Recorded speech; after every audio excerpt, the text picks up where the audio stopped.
সবাইকে জয় শ্রীকৃষ্ণ, জয় জগন্নাথ বলে স্বাগত জানাচ্ছি আমার চ্যানেলে। তো দেখতেই পাচ্ছ ট্রেন দিয়ে শুরু করেছি ভিডিওটি, কারণ ট্রেনের মাধ্যমে আমরা যাচ্ছি ইস্কন মন্দির, শিলিগুড়ি ইস্কন মন্দির। ট্রেনটা আজকে এতটাই ভিড় ছিল, তবুও সেই ভিড়ভাড়টা আমাদের কখনো বিরক্তিবোধ আনেনি।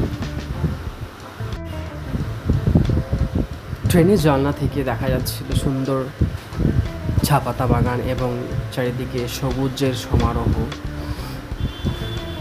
এতটাই মুগ্ধ করে দেয় এই চা পাতা বাগানগুলো, যতই দেখি ততই দেখতে ইচ্ছে করে। চলে আসলাম আমরা শিলিগুড়ি জংশন, ওভারব্রিজ দিয়ে পার হচ্ছি, নতুন ওভারব্রিজ দেখতে পাচ্ছ। তো আমরা টোটো করে এবার যাচ্ছি মন্দিরের দিকে, রওনা দিয়েছি আমি এবং আমার এক ভাগ্নি। রাস্তায় একটু জ্যাম থাকায় আমাদের একটু হেঁটে যেতে হয়েছে এই রোদ্রুতে, কিন্তু মনে যেহেতু ঠাকুর ও মন্দির দেখার ইচ্ছাটাই প্রবল ছিল, তাই সব কষ্ট দূর হয়ে গেছে। মন্দিরে গেটে প্রবেশ করেই আত্মা প্রায় জুড়ে গেল। এত সুন্দর মন্দিরের প্রবেশদ্বার, আশা করি মন্দিরের ভেতরটা আরও খুব সুন্দর হবে। ভেতরে প্রবেশ করতেই দেখছি প্রচুর ভিড়, বিভিন্ন প্রান্তের বহু লোকের সমারোহে মন্দিরের সৌন্দর্য যেন বহুগুণে বেড়ে গিয়েছে। মন্দিরের চারপাশে ফুলের বাগান, ঝিল ইত্যাদি মন্দিরের সৌন্দর্য বৃদ্ধিতে সাহায্য করেছে। মন্দিরের ভেতরে প্রবেশ করে দেখছি আমরা আমাদের চারপাশে বা পৃথিবীর যে কোনো প্রান্তে যাই না কেন, কোনো রকম সৌন্দর্যজনক জিনিস দেখলে সেই সৌন্দর্য দেখে আমরা মুগ্ধ হয়ে যাই এবং সেই যে যিনি সেটাকে তৈরি করেছেন তার আমরা প্রশংসা করি। হ্যাঁ, কিন্তু অ্যাকচুয়ালি প্রশংসার যোগ্য কে?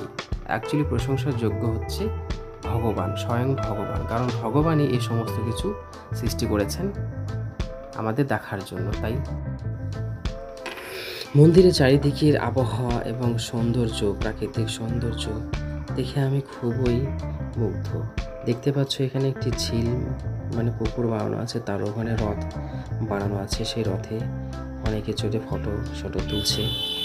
এবার চলো দেখা যাক মন্দিরের ভেতরে কি আছে। এটা হচ্ছে প্রধান মেন মন্দির, শ্রী শ্রী রাধা মাধব মন্দির। দেখতে পাচ্ছ উপরে লেখা আছে, এবং সেই সিঁড়ি দিয়ে প্রচুর পরিমাণে ভক্ত উপরে উঠে যাচ্ছে। মন্দিরের ভেতরে প্রবেশ করে দেখছি মন্দিরে অনেক ভক্তরা অপেক্ষা করছে ঠাকুরকে দর্শন করার জন্য, কারণ তখনও গেট খোলা হয়নি। তো আমরা একটু মন্দির পরিক্রমা করে একটু অপেক্ষা করব ঠাকুরকে দর্শন করার জন্য। নিয়ম নীতি এবং সময় অনুযায়ী এখানে সবকিছু পালন করা হয় এই মন্দিরে। মন্দিরে এত ভক্তগণের সমারোহ দেখে সত্যি আমরা এবং মন্দির কর্তৃপক্ষ খুবই আশাবাদী এবং খুশি। এই মন্দিরের পাশেই সাজানো রয়েছে 3টে বড় বড় রথ। সেই রথ দেখার জন্য এবং রথ টানার জন্য ভক্তগণেরা এখানে বসে রয়েছেন। দেখতে পাচ্ছ এখানে সেই কত সুন্দর করে সেই রথগুলোকে সাজানো হয়েছে, এবং পাশে ভক্তগণেরা নৃত্য করছে, গান বাজনা করছে। সময়ের অপেক্ষা, কিছুক্ষণ পরেই এই রথ টানা হবে।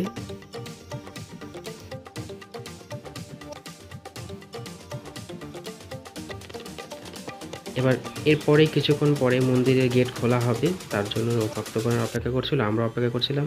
দেখো পর্দা খুলতেই আমার তো প্রাণ জুড়িয়ে গেল সেই ভগবানকে দর্শন করে। জয় শ্রীকৃষ্ণ, জয় রাধা মাধব। এত সুন্দর ঠাকুরগুলো দেখতে, এবং ওপরে স্ট্রাকচার